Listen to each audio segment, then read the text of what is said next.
suis né en Afrique, dans un beau pays d'Afrique centrale. J'ai grandi avec ma mère dans un beau village jusqu'à l'âge de 7 ans. Lorsque j'ai eu 7 ans, ma mère a décidé d'aller à la capitale. Je l'accompagne, j'ignore pour quelle raison.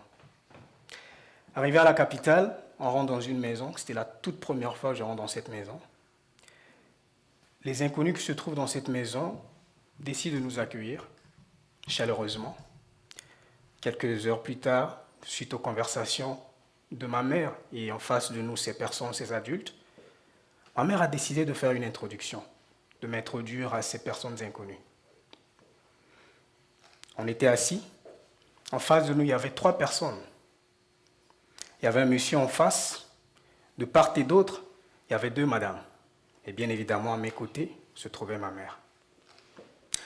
Ma mère me dit, si, c'est le petit nom qu'elle m'appelle. Va saluer ton père. Je regarde le monsieur. Je me tourne, je regarde ma mère, tout étonné.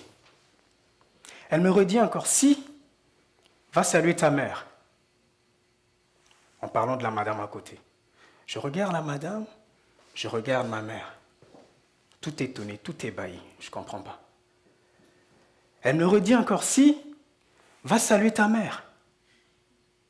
Je regarde la madame, je regarde ma mère, je cours vers ma mère, je la prends dans mes bras, je lui donne une grande étreinte. C'est à ce moment que j'assiste à une scène aussi bizarre. Les 2 dames de part et d'autre, ainsi que ma mère, les 3 fondent en larmes.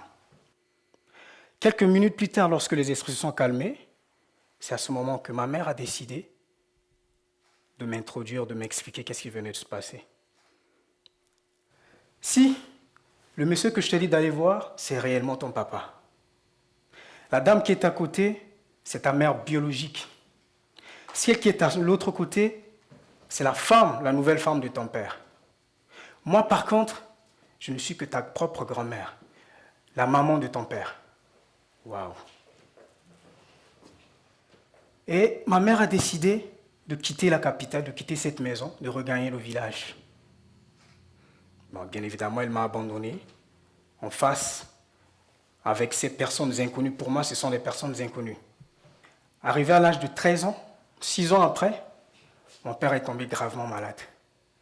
Suite à cette maladie, il a succombé, il est décédé. J'ai 13 ans. Suite au décès de mon père, avant même que mon père décède, lorsqu'il était gravement malade, il a pris une entente avec ma tante maternelle, la grande sœur directe à ma mère biologique, de s'occuper de moi lorsqu'il ne sera plus là. Quelques années plus tard, j'arrive au Canada, à Montréal. Arrivé à l'aéroport, je vois c'est écrit grand, je me souviens. Je me souviens pourquoi? Je me souviens de ces moments difficiles que j'ai passés en Afrique.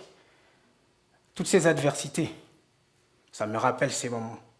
J'ai dû me battre tout seul à l'âge de 17 ans. J'avais personne. Et il fut un temps, à un moment donné, j'haïssais mon père. Pourquoi? Pour moi, c'était inhumain ce qu'il faisait. Un jour, j'ai découvert un livre, ça s'appelle « Le puissant de votre subconscient » par Joseph Murphy. Dans le livre, on parle du pardon. Le pardon, c'est quelque chose de libérateur. En lisant ce livre, ça m'a permis de faire ce travail sur moi-même, de psychologie sur moi-même, et d'arriver à le pardonner. Et quand je l'ai pardonné, ça m'a complètement libéré.